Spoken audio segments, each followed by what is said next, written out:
সুপ্রিয় দর্শক আসসালামু আলাইকুম, কেমন আছেন আপনারা? নিশ্চয়ই ভালো আছেন। আজকের ভিডিওতে আপনাদের সবাইকে স্বাগত জানাচ্ছি।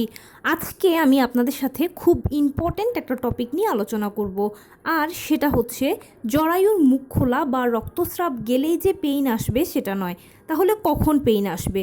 রিসেন্টলি আপনারা যত কমেন্টস করেছেন তার মধ্যে একটা বড় অংশ এটা জানতে চেয়েছেন যে জরায়ু মুখ খুলেছে কিন্তু পেইন আসেনি, বা কারো রক্তস্রাব যাচ্ছে কিন্তু পেইন আসেনি, কখন পেইন আসবে, কি করবেন এই অবস্থায়।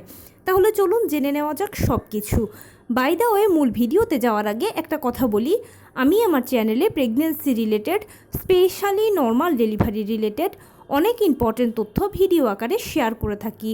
এই তথ্যগুলো আমার পার্সোনাল এক্সপেরিয়েন্স ও আমার ডক্টরের সাজেশন থেকে নেওয়া। তাই আমার চ্যানেলটিকে যদি একবার আপনারা ভিজিট করেন তাহলে আপনারা আপনাদের প্রশ্নাতীত মনের অনেক প্রশ্নের উত্তর পেয়ে যেতে পারেন। আমন্ত্রণ জানাবো আমার চ্যানেলটিকে একবার ভিজিট করে দেখার জন্য। এবারে চলুন মূল আলোচনায় যাওয়া যাক।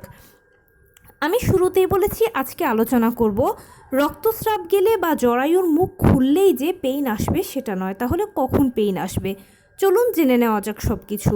দেখুন, আমরা সবাই জানি যে নর্মাল ডেলিভারিটা সিজারের তুলনায় খুব ভালো, কারণ সিজার হচ্ছে একটা ছোটোখাটো অপারেশনের আগে পরে বিভিন্ন ধরনের ঝুঁকি থাকে, বিভিন্ন ধরনের সাইড ইফেক্টস থাকে। কিন্তু সিজারিয়ান পেশেন্টের তুলনায় নর্মাল ডেলিভারি পেশেন্টরা সারা জীবনভর ভালো থাকেন, এবং এটা সবচেয়ে ভালো একটা পদ্ধতি, নিরাপদ পদ্ধতি। সেই সাথে নর্মাল ডেলিভারি কিন্তু একটা প্রাকৃতিক পদ্ধতি। এখানে জোর করে ডাক্তার দিয়ে টানা হেঁচড়া করে কোনো মতেই কিন্তু কিছু সম্ভব নয়। সম্পূর্ণ প্রাকৃতিকভাবে সব কিছু সম্পূর্ণ হবে প্রথম থেকে শেষ পর্যন্ত। যেহেতু পদ্ধতিটা প্রাকৃতিক, তাই প্রাকৃতিক যে কোনো কিছুই সম্পন্ন হওয়ার আগে কিছু সাইন দিয়ে থাকে।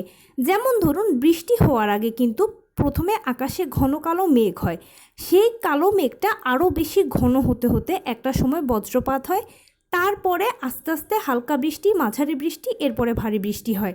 ঠিক নর্মাল ডেলিভারি প্রক্রিয়াটাও একই রকম। এখানে প্রথমে আপনার রক্তস্রাব যাবে, মানে দীর্ঘ 9 মাস ধরে আপনি একদম শুকনো থাকবেন। কারো কারো স্রাব যায়, কারো কারো যায় না, এটা কোনো ব্যাপার নয়, এটা হতেই পারে হরমোনাল পরিবর্তনের জন্য। কিন্তু যখনই ডেলিভারির সময় হয়ে যাবে বা নর্মাল ডেলিভারি প্রক্রিয়া শুরু হবে, তখনই আপনার রক্তস্রাব যাবে। মানে স্রাবের সাথে আপনি হালকা বাদামি বা হালকা গোলাপি বর্ণের রক্ত দেখতে পাবেন, একদম পিরিয়ডের প্রথম দিনের মতো। পিরিয়ডের প্রথম দিন যেরকম আমাদের এই রক্ত বা এই স্রাবটা আমরা দেখতে পাই, ঠিক সেরকম দেখতে পাবেন, আপনার অনুভূতিটাও এরকম হবে।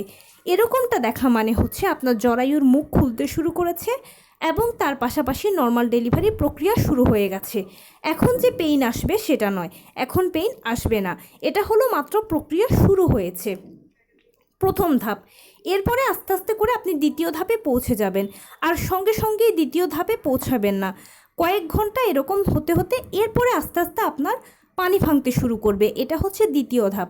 পানি ভাঙাটা কারো কারো ক্ষেত্রে 1-2 ফোঁটা করে ভাঙে, কারো কারো ক্ষেত্রে তার থেকে একটু বেশি ভাঙে। এটা হচ্ছে দ্বিতীয় ধাপ। এই দ্বিতীয় ধাপটা যখন অতিক্রম করবেন, এরপরে তৃতীয় পর্যায়ে আপনার পেইন আসবে। পানি ভাঙার সর্বোচ্চ 24 ঘন্টার মধ্যে পেইন আসে, কারো পুরো 24 ঘন্টা লাগে, কারো আবার 12-14 ঘন্টার মধ্যেও পেইন আসে, কারো আবার 5-7 ঘন্টার মধ্যেও পেইন চলে আসতে পারে।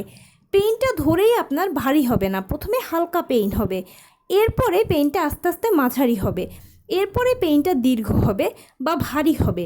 যখন ভারী পেইনটা হবে, এর মধ্যেই জরায়ুর কন্ট্রাকশন শুরু হয়ে যাবে। জরায়ুর কন্ট্রাকশন মানে হচ্ছে জরায়ুর সংকোচন প্রসারণ হওয়া, আর ততক্ষণে বাচ্চাও ভেতর থেকে চাপ দিতে শুরু করবে। বাচ্চা ভেতর থেকে চাপ দিলে ডাক্তারও আপনাকে বাহিরে থেকে চাপ দিতে শুরু করবে। আপনি এতক্ষণের মধ্যে কিন্তু ডেলিভারি রুমে পৌঁছে যাবেন। মোটামুটি পেইন যখন ভারী হয় তখনই ডেলিভারি রুমে পেশেন্টকে নিয়ে যাওয়া হয়, আর বাদবাকি সকল কার্যক্রম ডেলিভারি রুমেই হয়। যেটা বলছিলাম, বাচ্চা যখন ভেতর থেকে চাপ দেবে তখন ডাক্তারও পাল্লা দিয়ে আপনাকে বাহিরে থেকে চাপ দিতে বলবে। আপনাদের মা ও বাচ্চার উভয়ের মিলিত চাপে ডেলিভারি কাজটা সম্পন্ন হবে, এবং প্লাসেন্টা ডেলিভারির মাধ্যমে সাকসেসফুলি আপনার নর্মাল ডেলিভারি প্রক্রিয়াটা শেষ হবে। বাচ্চা বের হওয়ার সময় ডাক্তার যদি মনে করেন যে আপনার পেলভিসটা ঠিকঠাক আছে, কাটার প্রয়োজন নেই, বাচ্চা অনায়াসে বেরিয়ে চলে আসতে পারবে, তাহলে তো কাটা লাগবে না। আর যদি ডাক্তার মনে করেন যে না, আপনার পেলভিসটা ঠিকঠাক নেই, আপনার পেলভিসটা একটু চাপানো, এই চাপানো পেলভিস দিয়ে যদি বাচ্চা বের হয় তাহলে ওর মাথা আটকে যেতে পারে, বাচ্চা মারা যাওয়ার শঙ্কা থাকতে পারে। তখন সেক্ষেত্রে জাস্ট একটু সাইডটা ছেটে দেওয়া হবে। চিন্তা করবেন না, যখন সাইডটা কেটে দেওয়া হবে তখন কিন্তু অ্যানেস্থেশিয়া ব্যবহার করা হবে, সেটা লিকুইড অ্যানেস্থেশিয়া। আর যখন সেলাই দেওয়া হবে তখনও লিকুইড অ্যানেস্থেশিয়া ব্যবহার করা হবে। আপনি একদম কিছুই বুঝতে পারবেন না। এরপরে মানে ডেলিভারি হয়ে যাওয়ার পরে টোটালি আপনার এই সেলাইটা শুকাতে 7 থেকে 8 দিন সময় লাগবে। এর জন্য আপনাকে নিয়মিত ভিটামিন সি খেতে হবে, ডাক্তারের দেওয়া অ্যান্টিবায়োটিকগুলো সেবন করতে হবে, আর 7-8 দিন হাইকমেট ব্যবহার করবেন, একটু চেপে ব্যবহার করবেন, ঠান্ডা পানি ব্যবহার করবেন, কোনো গরম পানি বা জীবাণুনাশক ব্যবহার করবেন না কাটা স্থানে। এর মধ্যেই আপনি ইনশাল্লাহ সুস্থ হয়ে যাবেন, একেবারে সম্পূর্ণ আপনার আগের জীবনে আপনি ফিরে আসতে পারবেন। এটা হচ্ছে পুরো নর্মাল ডেলিভারি প্রক্রিয়া। আর এই প্রক্রিয়াটা কিন্তু আমি যেরকম একটার পর একটা বললাম, এটা একটার পর একটা কিন্তু হবে না। একটার পরে একটা হতে কিন্তু কমপক্ষে 7-8 ঘন্টা, কারো 12-13 ঘন্টা, কারো আবার 24 ঘন্টা পরও হয়। তাই ধৈর্য ধরতে হবে, ধৈর্য রাখতে হবে এবং ডাক্তারদের সাথে সবসময় যোগাযোগ রাখবেন, ডাক্তারকে সাপোর্ট করবেন। ডাক্তারকে সাপোর্ট করা মানে হচ্ছে যখন কারো নর্মাল ডেলিভারি প্রক্রিয়া শুরু হয়ে যায় তখন খুব ঘাবড়ে যায়, ঘাবড়াবেন না। এটা একটা যেহেতু প্রাকৃতিক পদ্ধতি, তাই একের পর এক অটোমেটিক সম্পন্ন হবে, কারো হাতে এখানে কিছু নেই। আর যখন পেইন আসবে, ভারী পেইন আসবে স্পেশালি, তখন অনেকে এত চিৎকার চেঁচামেচি করে যে মনে হয় সে বুঝি মরেই যাচ্ছে। যদি আপনি এরকম করেন, অতিরিক্ত করেন, তখন ডাক্তার কিন্তু নর্মাল ডেলিভারিতে সাপোর্ট করবে না। ডাক্তার বলবে যে আপনি হয়তো পারবেন না, বাদবাকি প্রসেস কমপ্লিট করতে আপনাকে সি সেকশানে পাঠিয়ে দেবে।